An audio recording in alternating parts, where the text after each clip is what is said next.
Assalamualaikum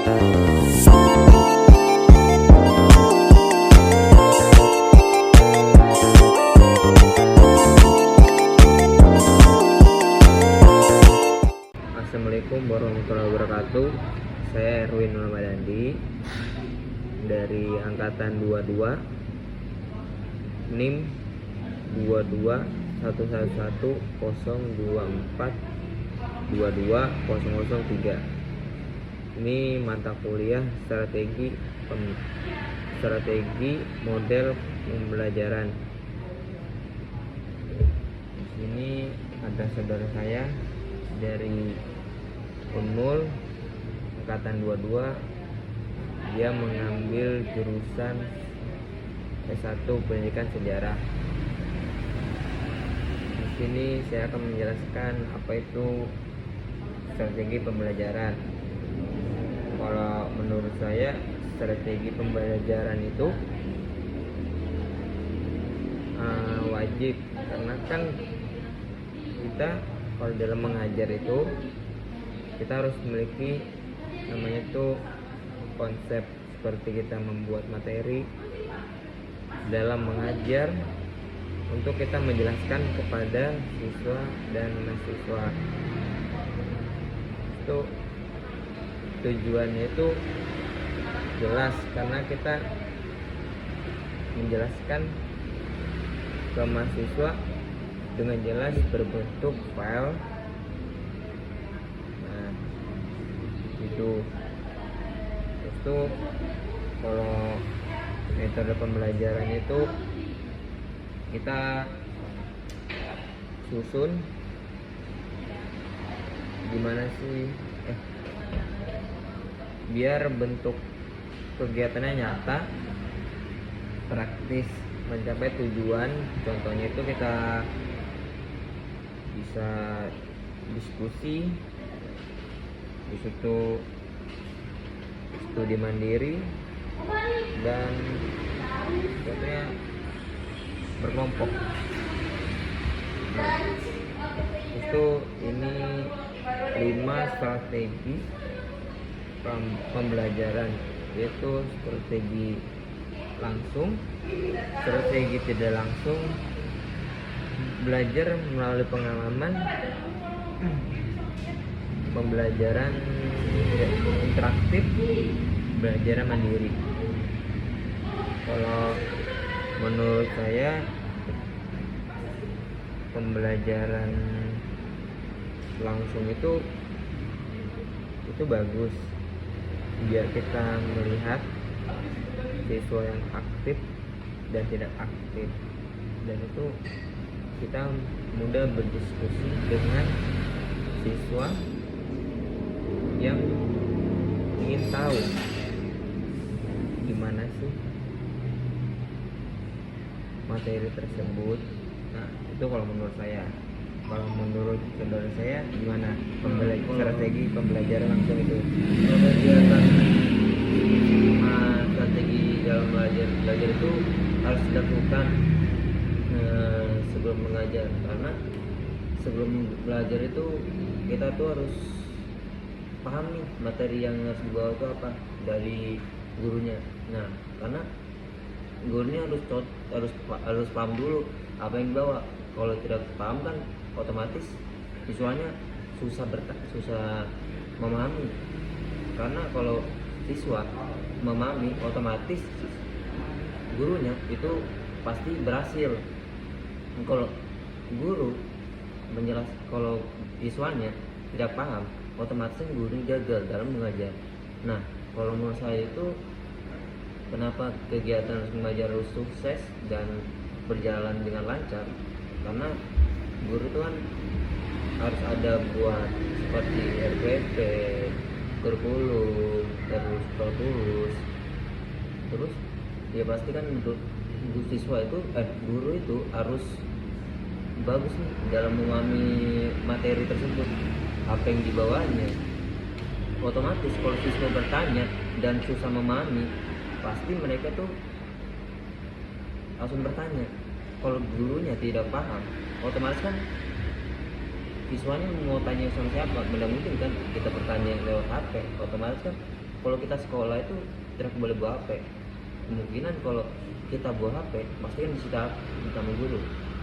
Nah, kalau misalnya guru nggak bisa menjelaskan, itu pasti kan gagal. Ya menurut saya gitu ya sih. Begitu ya. Di sini kita akan menjelaskan strategi pembelajaran tidak langsung.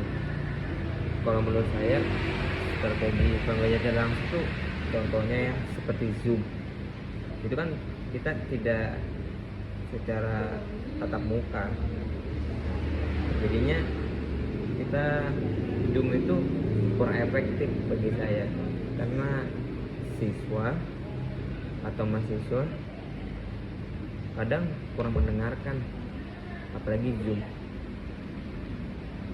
Terus kalau kita Zoom, materi yang kita jelaskan kadang kalau kita tanya ke siswa kadang kurang mengerti dan jarang banyak yang tidak bertanya. Menurut saya sih seperti itu, tapi tidak tahu menurut saudara saya. Nah, kalau menurut saya itu kalau guru misalnya minta Zoom atau daring, itu susah bagi siswa itu memahami. Ya, apalagi lewat Zoom ya kan. Ya, karena kan Zoom itu pasti ada jeda dan ada waktu. Terus karena kita juga tidak bertatapan langsung tuh, otomatis kan siswa itu kan kalau secara offline itu atau secara langsung, otomatis mereka langsung kalau nggak paham dia langsung bertanya. Nah, Bu, ini kenapa Bu kayak gini-gini? Nah, melalui PPT yang misalnya ibunya mengajar di depan. Nah, kalau kita secara secara online atau Zoom itu otomatis kan mereka kalau bertanya langsung kan otomatis kalau misalnya jaringannya aman ya bisa kita nanya.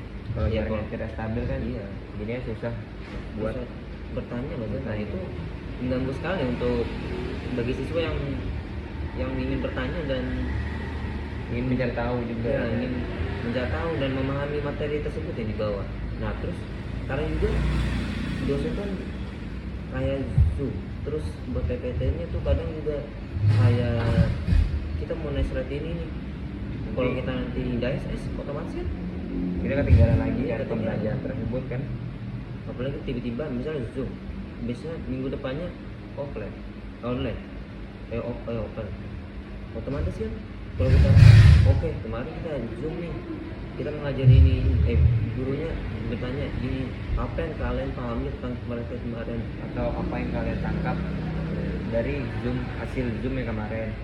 nah terus pasti kan otomatis kebanyakan dari siswanya tuh kebanyakan yang gak mau on cam tuh, on camnya pasti kan mereka on camnya cuma oh iya Bu, iya kalau dipanggil bertanya nggak juga terus lewat ini jawabnya gitu aja. Kalau misalnya secara offline otomatis kan nggak ketahuan tuh yang lagi Yang ngapain, tidur. yang lagi tidur, terus Atau lagi tidak mendengarkan kan, apalagi kita ya sebagai mahasiswa aja kadang Zoom itu tidak mendengarkan. Iya. Itu contoh asli. karena memang kebanyakan sih gitu ya.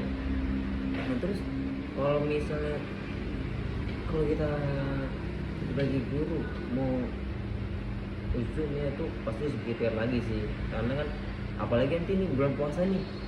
Nah, bulan puasa Pastinya kan banyak yang daring online. nah itu tuh dari siswa pasti kan susah juga sih kalau kita mau bilang Bu bisa nggak Bu ya Offline-nya seminggu 2 kali kan, Iya. ya kan, biar siswa itu gampang tuh bertanya, gampang memahami. Apalagi kalau online-nya menurut saya kurang efektif, jadinya siswa atau mahasiswa yang mau bertanya tapi slide-nya sudah berganti, kadang gurunya itu nggak mau lagi tuh ngasih slide yang berganti. Kalau juga menurut saya itu kadang kan setiap siswa itu kan beda-beda tuh pemahamannya.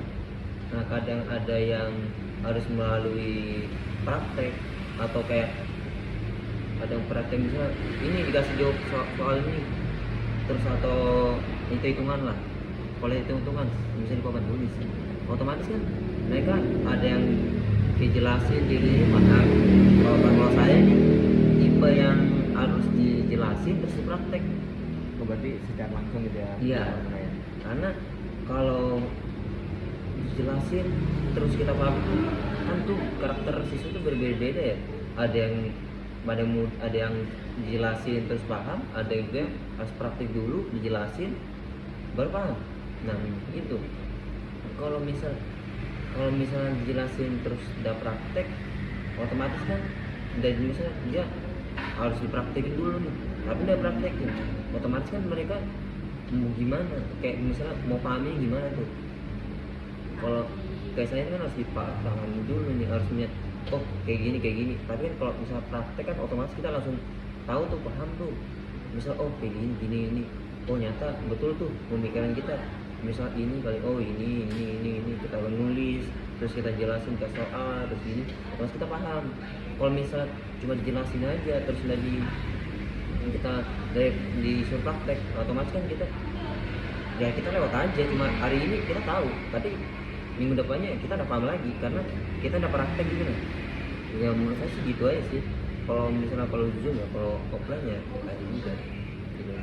Nah, di sini saya akan menjelaskan strategi pembelajaran mandiri. Kalau menurut saya, siswa yang belajar mandiri itu berarti kan dia tuh sepertinya dikasih contoh PR. Nah, berarti dia tuh harus memiliki kepercayaan diri buat mempelajari.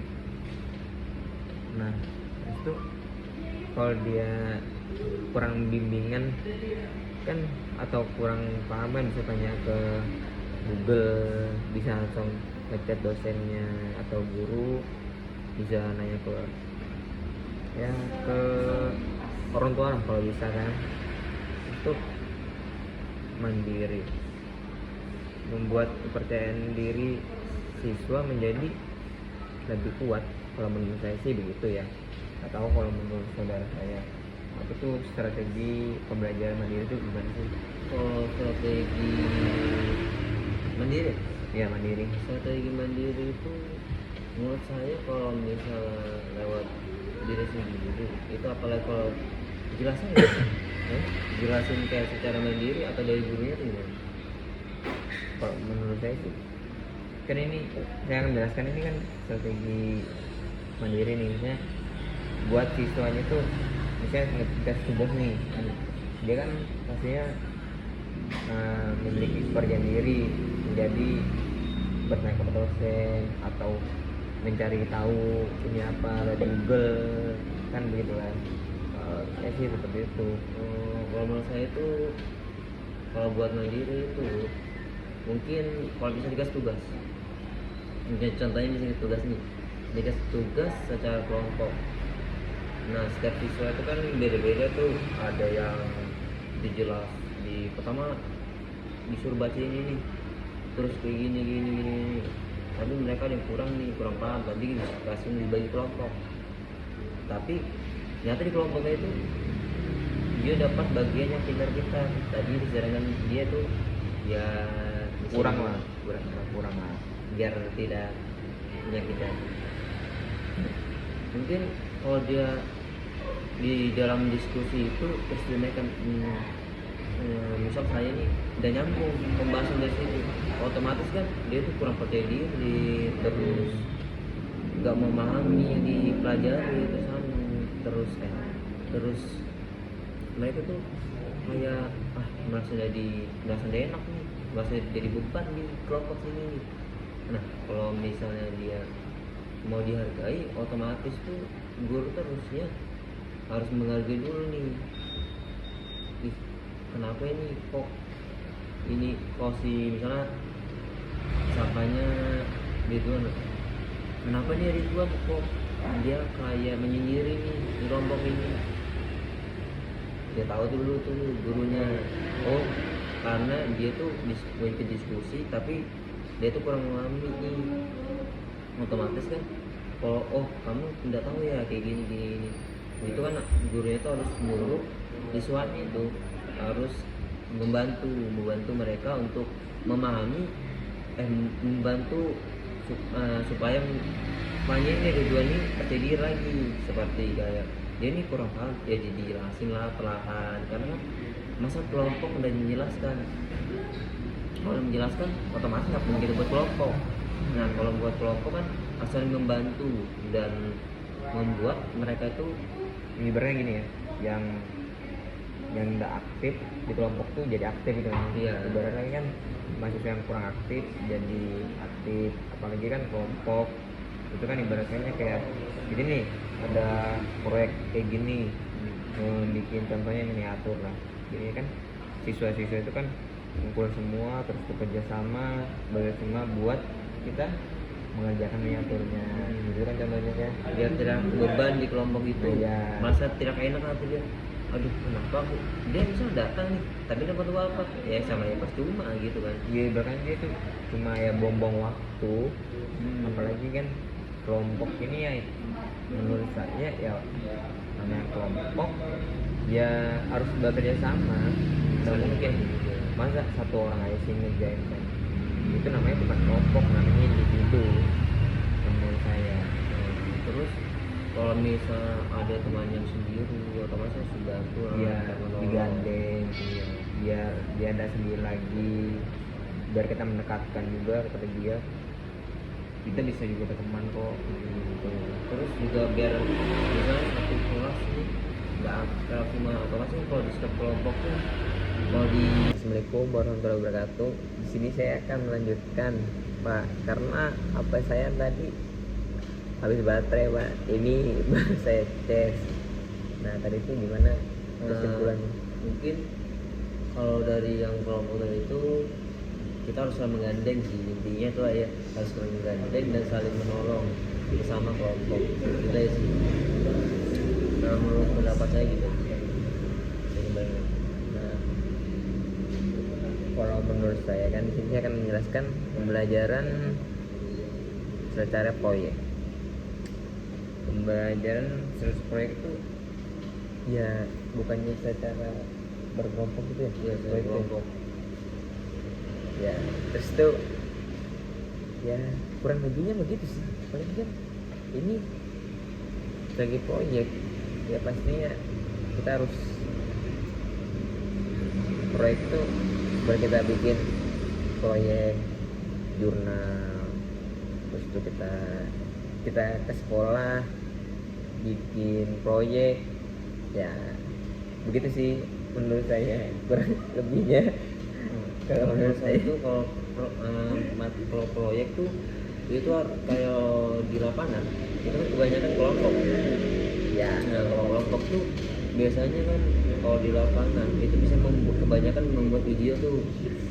Nah kalau kayak misalnya dia tuh harus membuat video kayak contohnya itu kayak materi tempat saya lah, itu kayak harus kelompok, terus kita ini harus buat video tentang sejarah tapi secara kelompok dan juga olahraga terus juga sejarah. Nah gimana tuh, itu kita harus kayak buat gawang kecil, terus kita itu harus nendang ke masuk ke gawang kecil tuh, kita harus nendang bola terus masuk nih, terus kalau enggak kita harus jeglin masukin ke bola, masukin ke gawang atau masukin ke gawang atau masukin ke ban.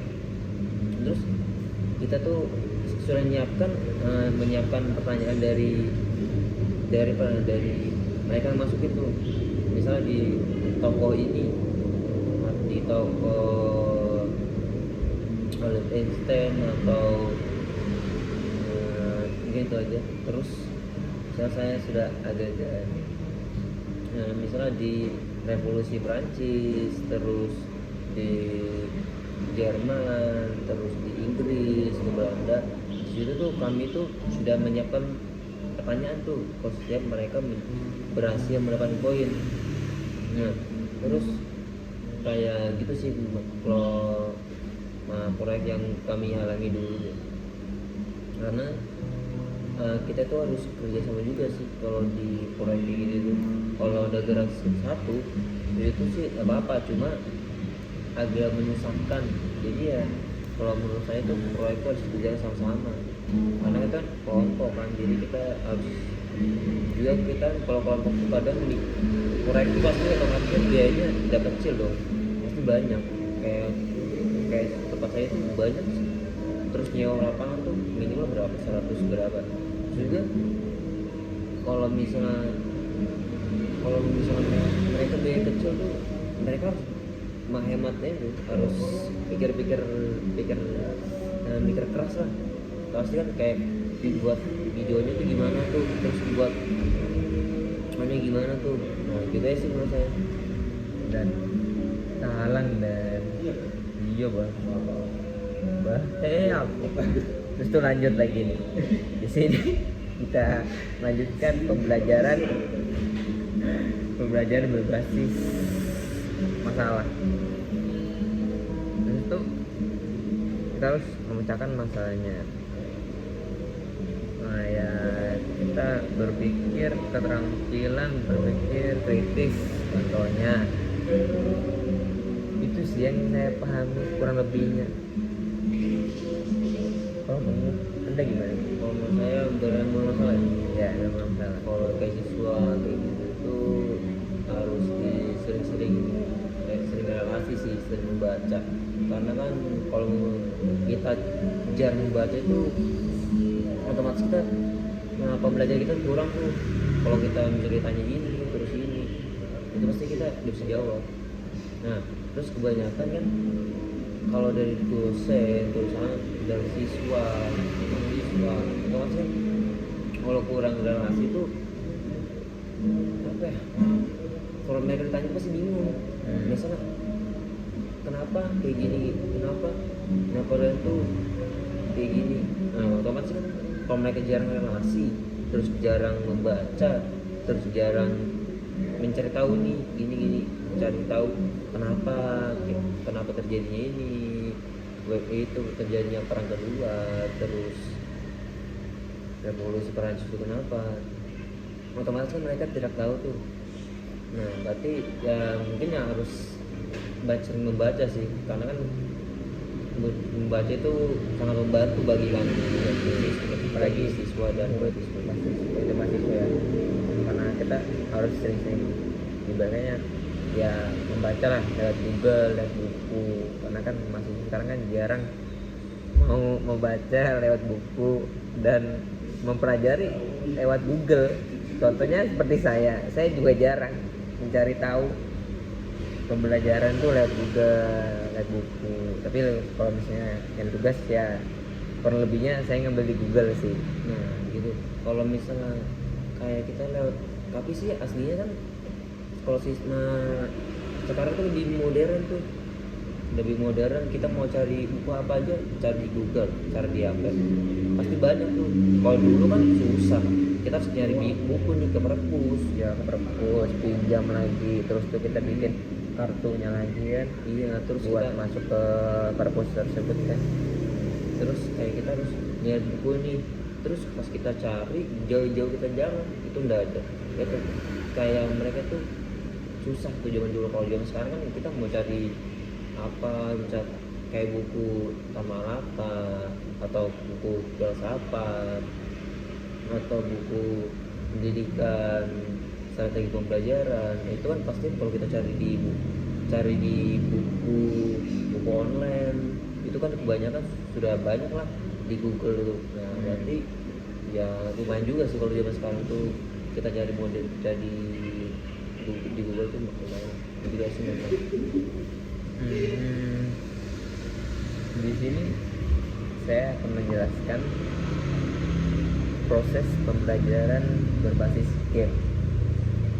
Kalau menurut saya sih sebagai mahasiswa ya apa ya, siswa itu pastinya banyak yang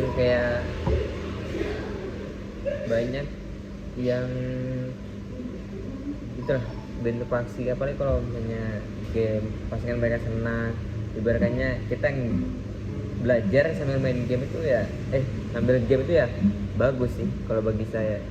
Nggak tahu kalau menurut saudara Kalau saya. menurut saya itu kayak contoh itu dosen saya tuh sering kayak misalnya tentang sejarah itu dijadiin kan game. Nah, kalau misalnya kita banyak poin, otomatis kita misalnya dikasih hadiah tuh biar mahasiswa itu semangat. Nah, terus game itu tentang sejarah tuh. Misal kayak jawab pertanyaan tentang game. Kayak contohnya itu dosen saya tadi tuh tentang kayak teka-tekinya itu kayak gambarnya pertama kita nih belajar dulu nih biar mereka tuh paham. Kalau nggak paham kan asiknya ngapain buat game kan? Iya Nah, itu juga. terus kalau sudah paham kita minimal tuh ya kita suruh baca lah 15 menit relasi, terus tuh baru dibuat teka-teki kayak tentang gambar, ini gambar apa gini, atau misalnya di kayak pertanyaan terus nanti dari gambar ini kita pencet, nanti ada poin tuh yang menang nanti misalnya dapat hadiah apa, terus kalau yang kalah pasti dihukum.